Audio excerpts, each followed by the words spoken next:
Hello and good afternoon, everybody. Only positivity here. No coffee today. It is the fucking afternoon. It is 5 p.m. actually, so I can't be drinking coffee after like 1 p.m. Otherwise, I'm gonna be bing bonging off the walls like crazy. Let's see what that sounds like. Bing bang. Oh, it sounds just like that, doesn't it? Anywho, um, good evening, everybody. Like I said, only positivity here. Ready to kick off podcast number 136 on this playlist that I'm looking to launch called Elevated Thoughts. So before diving into the topic of the day, let's go ahead and start with the level set. So as I endeavor upon pursuing knowledge and life experience in this next phase of life through fitness, photography, reading, cannabis, golf, many more things, one habit that I've really formed is traveling. So this podcast essentially goes through some of my more recent travels, taking those lessons learned and applying them to experiences in my life. So before we jump into the travel destination for today, man, I just want to say another big shout out to all of my supporters and also all my motherfucking haters, my G. Not saying that a lot of people tuned in, but just thankful to everybody, man. I'm feeling great about summer right now. I just went for a run with my buddy Steve, and it was just great. We were like conversationally moving through.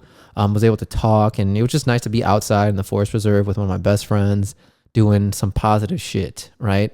I've been locking in with my buddy Scotty at the gym. We've been going to the restorative yoga along with my wife on Fridays, just fucking go do a leg day, get stoned, go do some restorative yoga, just fucking float away, man. It's been great.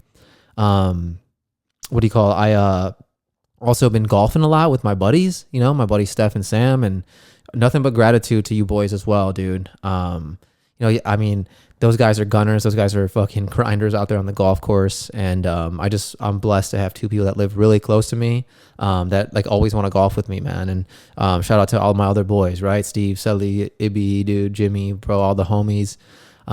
Much love, man. Miss you guys, but I'm glad I get to see you guys as often as I do, bro. So let's fucking get it.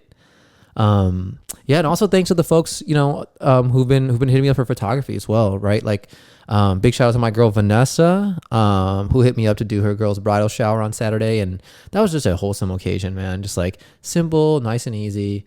And then I went to go do a photo shoot later on that evening in Burr Ridge, and I never felt more poor in my life, man. Like, dude, I'll tell you, man. Like, I'm Gujarati myself, so I feel like I can like talk shit about Gujarati people, man. Like, they're some of the most successful successful people in general on the planet, but they can be fucking ignorant as fuck, man. Like, treating me like a slave over there, bro. Treating me like I'm the fucking help, man. Just like, hey, come here.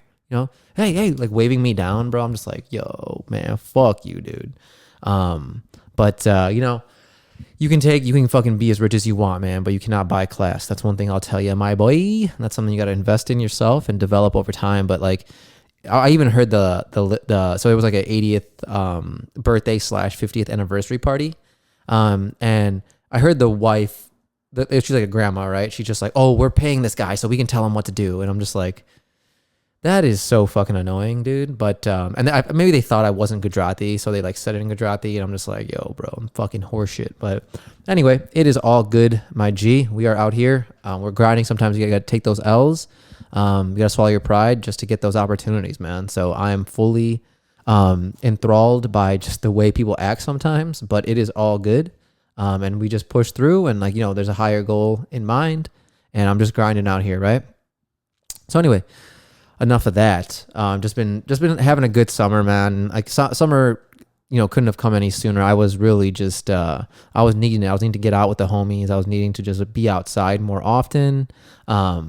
So yeah, I just feel like now it's here, and I'm taking full advantage. Like, I'm outside a lot, and I'm just like fucking barreling through the fairways, my dude. But anywho, let's go ahead and jump in. So most recent travel destination is Amsterdam, Netherlands.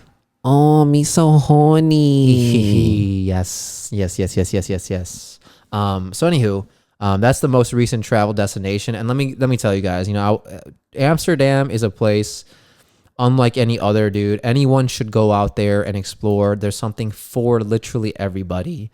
The weather was amazing. They got bike lanes everywhere, so it's an active city, dude. Not too many obese people over there, FYI.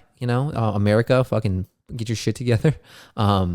It was just like everyone's active, everyone's moving, everyone's out. I'm not saying I got to know every single person and everyone's a great person over there. Like, I'm sure there's shitty people all over the world, but it was a very, very nice breath of fresh air going over to Amsterdam. Like, everyone felt nice, the pace was right.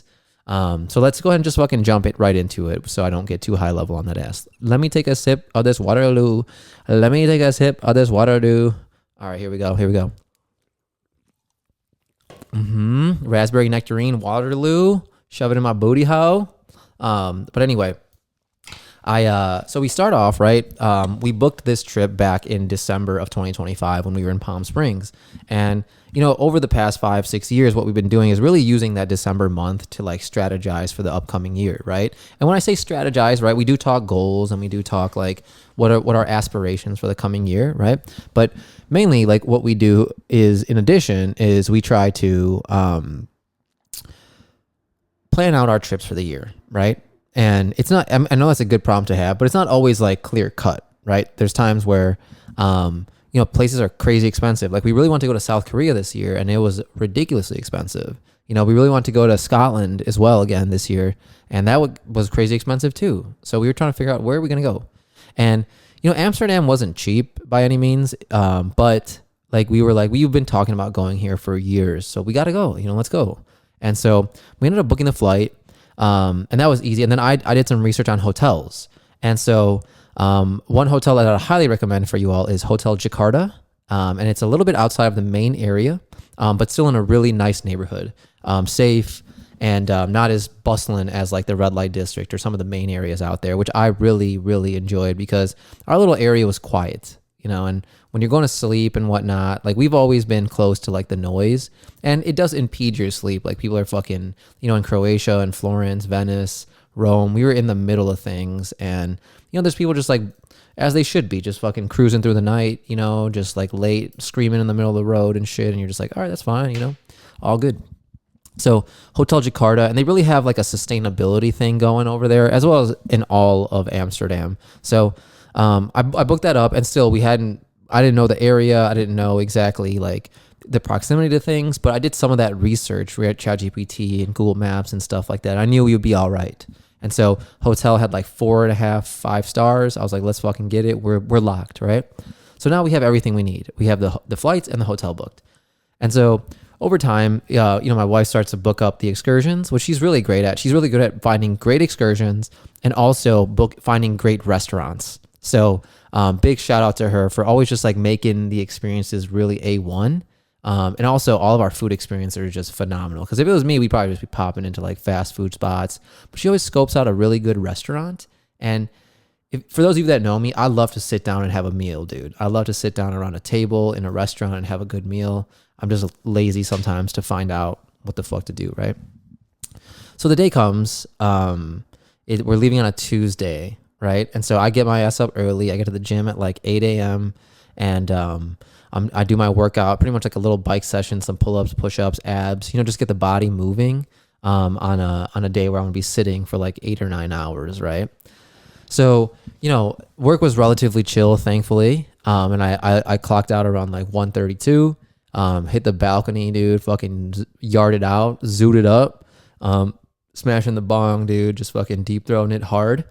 And one thing that was interesting about, because we flew KLM, you kind of have to either call them or there's like a little workaround on the app for your pre-check number, FYI, right? It's not just going to happen for you when you put in your passport information. So had to do that the day before, which is totally fine as well. I took care of that.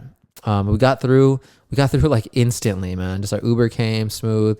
And that was the theme of this trip. Like, knock on wood, it happens going forward, but everything was seamless. No hiccups anywhere, dude. And so we ultimately, we stop at the Frontera Grill, get a couple of cocktails. And dude, I don't drink a lot, so I'm fucking buzzing at this point. We get like a cocktail and a glass of wine and I'm fucking buzzing out. Right.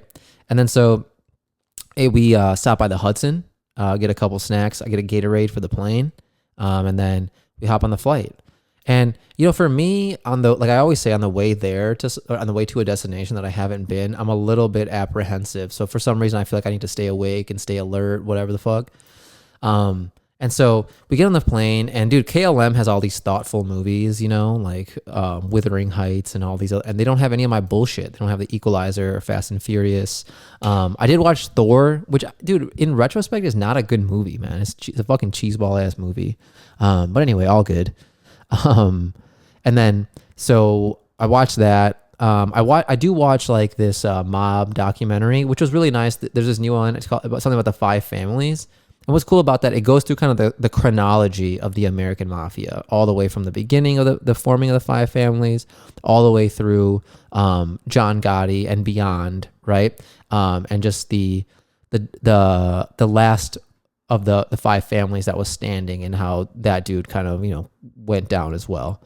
So it's all good. You know, I definitely appreciate some history. I'm a big, you know, mafia kind of fucking Cosa Nostra fucking what do you call Peaky Blinders, right? All that type of shit. I'm that kind of motherfucker. I love that shit. So I was all up in it. And then we finally got there. We got there at like 8 in the morning, 7:30 in the morning.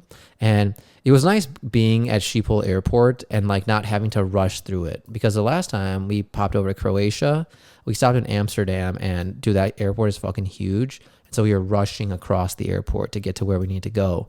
This time we just leisurely left, and dude, the Uber situation was so fucking chill. You just go over, it's just like an American airport, right? Nice and easy. Get into it, and then slid over to the Hotel Jakarta. It was a little bit of a gray day. And when we checked in, like there's all these like cute little Dutch ladies, like young ladies, just like, I'm so sorry about the weather. And I love when people apologize for the weather, because it's like, you know, it's no doing of their own, but they really want you know, to me that signifies that they really want us to enjoy our time there. Right. And so that makes you feel good. And we got there at like 8 or 9 in the morning, dude. And our room wasn't going to be ready until like 3. Right. Even though I called and asked for an early check-in and whatnot. So we ended up just walking around Amsterdam, dude. We walk for like an hour and a half. We come back and they're like, oh, dude, you know, it's still not ready. Like, damn it. So then we walk closer to the red light district. Right. And we end up going to one of those coffee shops. Now, like, there's coffee shops and coffee houses, and like coffee shops is where you can, you know, buy a joint, smoke some weed, and potentially get some coffee, right? Coffee houses are where you actually get coffee and sit and eat pastries and stuff. So, we end up just buying a joint, which is kind of expensive. It's like $20 for a joint that doesn't even fucking smoke well, you know? So it's whatever, you know, we got it, did the experience, you know, smoke. You can just smoke literally outside anywhere, which is a big thing over there, that they pretty much tell you like, you can do whatever you want, just don't disturb your neighbor. And that's like I think that's rooted in an old, like, you know, Christian Catholic belief, Catholic belief. But it's really nice, right? I think that's like a good fucking rule of thumb to go by, is like, just don't fucking annoy people, and you probably save yourself from a lot of bullshit. So anyway, we did that, walked around the red light district. And one thing I'll say is like, brown dudes are fucking annoying everywhere in the world. Like, dude, we were walking through the red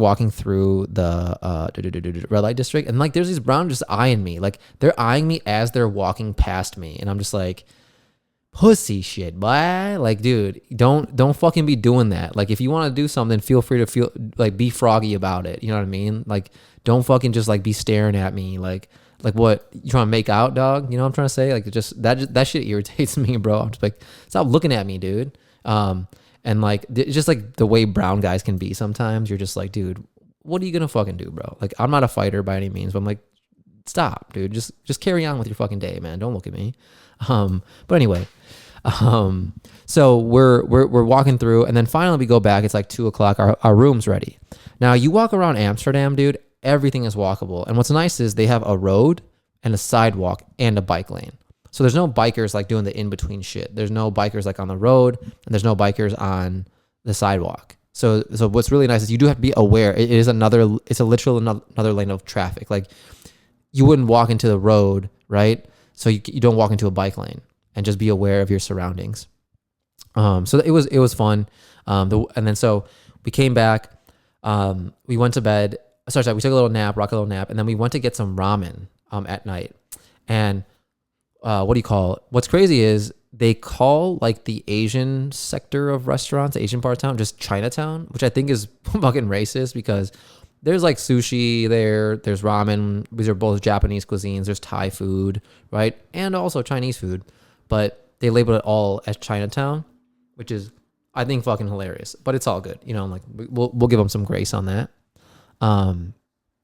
So we end up coming back home after that. But before we stop, there's like this, you know, there's all these like little smoke shop looking things with like a mushroom on it, right? And so we're like, dude, they got fucking shrooms over here, bro. Let's go check it out. So we pop in, some like ponytailed fucking dude just like talking us through.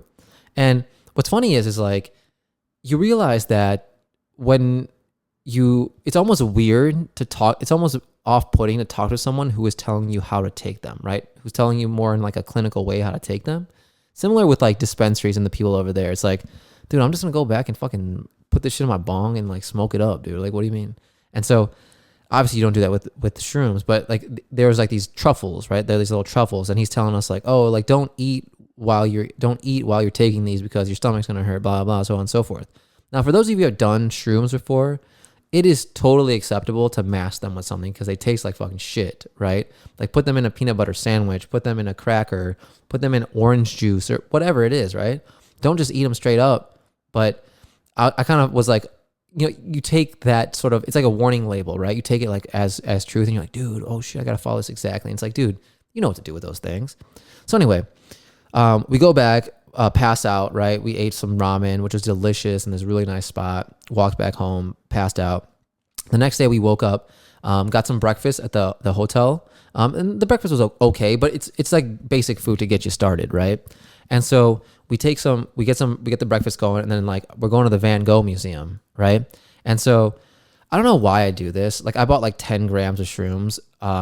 And so I just like end up like fucking taking them all to the face, right? Just like, right? And you're just like, dude, and afterward I was like, why? It's like, I'm still at home. Like I'm doing something wrong, right? And it's like, dude, you could have just like dosed these out. You could have just like slowly felt the effect, just like the guy was telling you, but like I fell back into my old ways, right? So I take them all. And then, dude, within like 30 minutes, bro, I am in tweak mode, right? And we're walking to the Van Gogh Museum, and a lot of the, right, like we're going to one of the busiest areas, like the red light district and the Van Gogh Museum area, the museum district are like fucking like just overrun with people. And like we're willingly walking into that, right? And you know, I should have just stayed in an area that wasn't as crowded, right? But we were walking there and it was kicking in. You could tell me and my wife were just going through it. And we stopped into a restaurant to get a bottle of water. And of course, the one restaurant, I'm like, yo, I'm going to take a piss. And it's like disco balls everywhere in the bathroom. I'm like, oh my God, dude, what the fuck? Get me out of here. So we get out of there. We keep walking. And, you know, I've read up on Vincent van Gogh, man. And I know the guy had mental health issues. And, you know, one thing that he did try to do is deal with it in the way that folks dealt with it at the time, right? Is go to church, is get more heavily involved in the church. But he was realizing that he had mental health issues his whole life, right? And he ultimately killed himself, right? Shot himself in the chest. And, you know, he just realized that, for me, it's a big mental health thing. It's like mental health, especially in men, was something that like wasn't, you know, was extremely frowned upon, right, back then. And I feel like if this guy just had a little bit of help, he would have been maybe better, right? But what I do commend him for is seeking, right? He tried to like be a seminarian. He tried to like join the church, but just could not figure it out, right? And so what I also felt like when I went to the museum was like, obviously we're tripping, but like I felt like nobody was like there for the reason to be there, right? Everyone was there kind of taking pictures and selfies and all this other shit and not listening. And I'm just like, all right. So we walked around, right? We just like did a quick look, and then we were like, let's just fucking go, dude. No reason to be here. And so, you know, we walked around, and then the euphoria started kicking in, right? Like the beauty, like the colors, the vivid imagery, the laughs, the giggles, the appreciation, the gratitude was all coming over. Like, you know, we were both just like so grateful for our lives and just to be outside on beautiful weather, in beautiful weather, and just like living this life that we live, right? And so and then when we always learn how to communicate better in those moments, right? Because you're really susceptible to feelings and vibes and things like that, and we always learn how to communicate better. And then we went back and just kind of listened to music and closed our eyes and just chilled for a little bit after like, that experience. And it was absolutely phenomenal, right? It was just such a good moment. And, there's a lot of learnings that you get from these trips, right? And if you allow yourself. And so one item that there's two main takeaways from this trip was that, so the first one was normally when I'll do psychedelics, I'll want to recreate that come down happiness phase. Like when you're in that euphoric, like laughing, everything's amazing, hugging, one thing that I always want to do was like, how do I implement that into my normal life? How do I make it so I'm like happy, how I'm laughing, like everything is like a funny little moment, and like I'm jovial, I'm joyous, and everything becomes a joke, and I show gratitude first before I complain about things, right? Like, how do I turn my life into that? And that's what I've done, right? That's what I've tried to do and continue to do. But what I always try to do is like historically is ride that feeling out. I want that to keep that feeling, right? And I'm almost like sad when I'm coming down from it and it's leaving and I'm coming back to reality, right? But now I'm like, dude, I was like, okay, I get this. I'm laughing a lot. I'm joking. This is great. I'm learning a lot, but I'm ready to go back. I'm ready to go back to my normal life, and to me, that was like something I really need to dive into more. I was like, maybe for the first time in my life, I feel like the life that we've put together is perfect to me, right? It is everything I want, and that's not to brag or anything like that. It was the first time I felt that way, and I feel like that is the reason. Is I'm living like my best life. I'm living the life that I've always dreamt of, and to me, that is just a golden nugget that I'm gonna keep with me forever. Is like my time in Amsterdam really made me realize that, right? And the second thing is like based on these books I've been reading by this Japanese author called Shusaku. His name is Shusaku Endo, and he wrote this book called Silence, which is also a movie that Martin Scorsese directed. And I started realizing more and more the power of silence. And a lot of times I believe that, for me personally, is that silence is something that is defined as like the absence of maybe noise or stimuli, it's the absence of things. But I've realized there's so much to be learned, and there's so much to be had in silence, right? There's awkward silences, there's angry silences, there's furtive silences, there is, silence between conversations that says as much as maybe the conversation itself, right? And so I was learning a lot about silence. I don't know why I kept thinking about that. And so, I don't know, it's just maybe like a couple of trippy lessons, but lessons nonetheless, profound lessons nonetheless. So that was a fun time. That was a really good time. Rocked a little nap, and then we went to this the east side of the city where there's a lot of universities, so there's like a lot of younger folk, and we went to this Surinamese restaurant, or I don't know, it was like Suriname food, right? And the combinations were so good. We got like kind of like a meze plate. We got some, I forget, it was like a rose type of dessert. Got some mocktails. Like I couldn't even think about drinking alcohol after coming down from that trip.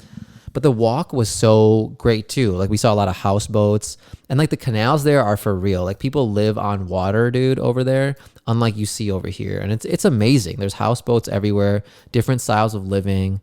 And the folks that were our waitresses were like, they're college kids, but they were so like smart and classy and how do I put it, polite.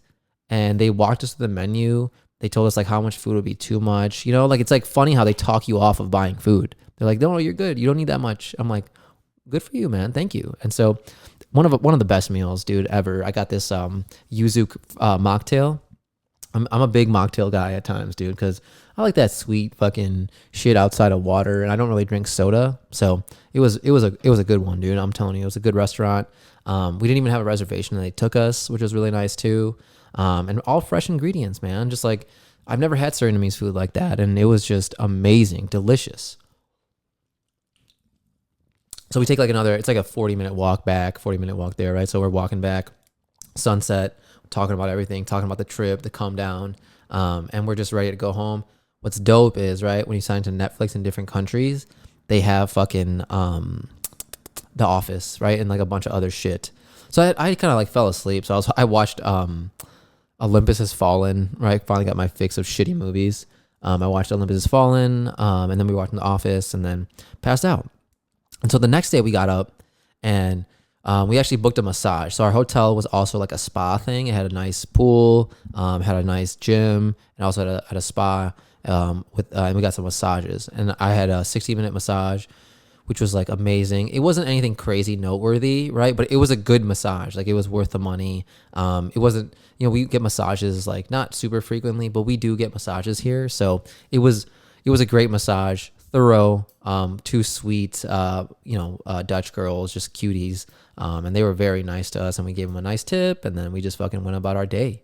And that was another thing. Like everyone wanted to talk to us over there, it's very infrequent that women want to talk to me here. Like I'm a big chatter, right? I like to talk to everybody, but a lot of times, like I find that women don't come up to me for whatever reason, right? But over there, the women would come up to me in like the most like I guess platonic way possible. They were like, so like I would get coffee from this one coffee shop that's in the hotel, and they were asking me, they came after me, they were like, hey, there's free breakfast here, right? Like you have free breakfast. And I'm like, yeah, my wife doesn't really like the coffee here. So she really liked this coffee yesterday we got. So I'm just getting it for her. She's like, oh, okay.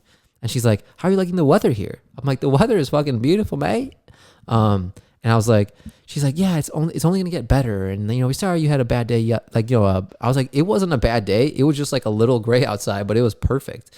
And she's like, yeah. And I was like, I like you guys' shirts. They're like, yeah, we just switched into our summer uniforms. I'm like, let's fucking go. So it was really fun. And just kind, and I like striking up conversation with people, So we get up the next day, and then we get that massage, right? And then we go for a little walk, get some souvenirs. I got some lighters for the homies, and I've been trying to get hats when I go places because I'm a big golf douche now. So we were walking around doing our fucking thing, and then we had a wine tour that evening. And so, what was really nice before that wine tour, what we ended up doing was getting what they call toasties over there. And so basically what those are, like fucking dope ass grilled cheese sandwiches, like ham and cheese grilled cheese sandwiches. Dude, just way better than anything you get over here. Honestly, just crisp bread, nice and light. And I got like a matcha strawberry iced coffee. Fucking so good, man. I also saw some brown dudes hitting on some brown girls, and like, dude, brown dudes like that, those douche brown dudes are like the same everywhere, man. Just like wearing those fucking satchel bags, like fucking Gucci flip flops, wearing all the designer shit, but still looking like they rolled out of fucking bed. It's like, bro, how is your fit gonna cost you like $400, but you look like you just woke up, my boy? But it's all good. I'm a fucking hater, dude. It was just funny to see them get rejected, man. There was like these two girls, like they were wearing matching outfits, clearly going to some nice spot, and they were just like following them, and I'm just like watching them. I'm like, dude. And then at one point they waved them off. They're like, get away from me. I'm like, hey, let's go. So anywho, there's that. And like what was really nice was like, even though the lady at the coffee shop, she was like this brown girl. She's like, oh, where are you guys from? I was like, we're from Chicago. And she's like, do you like it there? And I always have to pause. I'm like, it's nice. Yeah, definitely. She's like, I've always wanted to go. I'm like, yeah, you should go. And I don't know why I do that, right? It's like, I live in Chicago. Chicago's a great city. It's been great to me, but it's cold here fucking all year long, and the people can be mean out here. And I'm just like, sometimes I'm not as quick to like sing praises out here. You know what I'm saying? But it's all good, man. It is all good, mate. But anyway, so onward. So we do that. We go back, change up. We got a wine tour, and so we go to this place called Design, and it's WIGN. So I hope WIJN. So maybe it's Design and Vine. And it was like a little quaint tasting room, dude. Super fucking vibey. This guy named Senna, who was just a gay Dutch dude, was. Oh, the gay dudes always love my wife, man. So they're fucking out there chatting. And what was crazy was there was 6 wines in this tasting, right? And he was fucking holiday pouring each one. And I accidentally knocked over a glass. I wasn't fucked up, but it's like, dude, I feel like maybe I was, but like wine glasses are so fucking frail. And it's crazy that like we didn't ever like serve ourselves, but they left the whole bottle at the table, bro. I was trashed when I left, man. I was fucking trashed. But like, they always end up like Senna was coming over, sitting with us, always wanted to ask us what we were doing. Oh, you guys are a beautiful couple, and we're connected on Instagram now. And you make fucking friends everywhere, man. We make friends everywhere, which is so nice, man. So wholesome. And I'm in love with that. It's such a good feeling. And it was such a casual wine tasting. And then Ooh, a burp. And then we fucking left and got some Italian food. Picked up a little joint ski. Picked up a fucking 2 gram joint that was $80, my boy. What the fuck? And so we went back. What do you call? We went back and smoked it, and it smoked like shit, you know. But we had a good dinner. I got some pizza, got some pasta. Dude, we always have good chats over that type of shit, man. We always are just like, can't believe we're in Amsterdam right now, right? And so we had a great dinner, picked up that joint. It did get us stoned, so it's fine. But went back, passed out. And mind you, we're walking like 30,000 steps a day, right? And then get up the next day, and we have a food tour, like a walking food tour. And we met another beautiful couple, Melinda and Leslie. Leslie is a guy, but it's crazy. Like they had like fucking 12 grandkids. They're from Florida. We met this guy. I think his name was David, our guide, and he was so nice, man. And what's crazy was he's a student from Budapest, and he's studying in Amsterdam, and he's studying plants, right? And his big thing is like, you know, like a large percentage of our rice comes from Vietnam. Okay. And so, he's like, what's happening is the sea level is rising there. And so we need to learn how to make salt, you know, tolerant rice. So that way we can, you know, use rice and feed people. And I'm just like, fuck you, dude. I can't believe like this is what your life passion is, man. Like how kind of you, how good of a person are you, man? Like I'm finding existentialism, you know, at my corporate job and everything like that. And you are out here just like, you got a cause, my boy. You got a reason. And I love that. And he was sticking with us a lot because everyone else was kind of older on the trip, on the tour. And, you know, they couldn't walk as much. But me and my wife were just like we're always asking questions, always giddy. But like Dutch food is mostly sweets, right? Like from what I experienced. The apple pie was good. We had like a croissant that was chocolate filled with a cookie on top. We also had these things called, I think they call it bitterballen, which are like these little fried like treats, and those are really good to have with drinks. They're savory, right? They taste like they have like soup inside them. They're like fried balls, dude. So fucking good.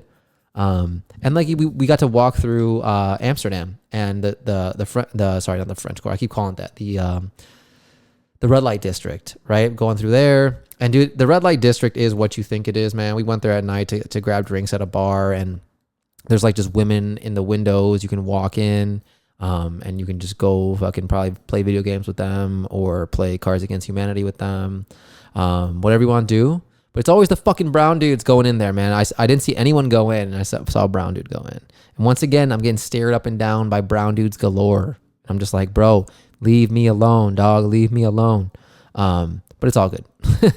So we end up parting ways with David, and he was such a nice guy. But it's like one of those things. It's like you spend 3 hours with the guy, talk, have meaningful conversation, and then one day you're done. Right? I'll never see these people again. And there's something like amazing about that, right? We went to a cheese factory. We just went to all these different places, and I was enamored, right? There we got some Stroop waffles, which were okay. And we went through like the richer side of town, and you know, there's bougie motherfuckers everywhere in the world you go. And so then that kind of wraps up our last day, right? We end up doing that, and then we go to an Indian restaurant later at night, and it was funny. Like we always do that on vacation. Get some butter chicken, some lamb vindaloo, some biryani, and just fucking be Indian, dude. Got to get some good flavor, right? And so there was funny. There was like a group of 9 brown dudes. They must have taken like a space cake because only like 2 of them ordered food. The rest of them were fucking zonked. It was so funny. But yeah, you know, what's really nice is like a lot of the, you know, Indian service here in the States is really fucking abysmal. Like very entitled, not polished at all. But anytime we go to Indian restaurants in different countries, they're so nice. Like they only sat us 10 minutes after our reservation, but they were so apologetic. They gave us free drinks, and that's happened multiple places where they're like, they don't even do anything wrong, right? But they just like are so apologetic and accommodating, and a little bit of that goes a long way, you know? So anyway, we come back, walk another like 30, 40 minutes back. And then, you know, it's our last night. Got to pack up, you know, just took a shower, chilled out. And you didn't really sleep super well that night, but don't need to, right? Got up in the morning. I got some breakfast because that's what I do. I'm a big breakfast guy. Picked up some coffee and some treats for my wife. Smashed out on that. Called an Uber. Got back home. Got back to the airport. Easy peasy, dude. and then 8 hour flight, 7.5 hour flight. It was funny because it's 12:15 was our flight, right? And then we got home at 2:15, and that's kind of a mind fuck, right? Because it's like 2 hour difference, but they're 7 hours ahead. And then you get your bullshit when you get back to Chicago, right? So we you can't call Ubers from Terminal 5, the international terminal at O'Hare. So you have to take the train to Terminal 2 or 3 and call an Uber there. And no one's allowing anyone to get on the train. Everyone's cussing at each other. People are crowding the door, and the people trying to get off the train are not able to. And they're like, "Move, you fucking idiots!" And like one guy's like, "I've been waiting for so fucking long." And I'm just like, "We're back, boys. We're back." So yeah, that's okay. I'll take a little fucking jarring interaction there, because we had a phenomenal trip, right? But anyway, get back home, order some Jets pizza, smash the fuck out, and we're done. So that wraps up my Amsterdam trip in a nutshell. I recommend anybody go there. It is a beautiful town, beautiful city, and if you have any questions, feel free to reach out. But other than that, only positivity.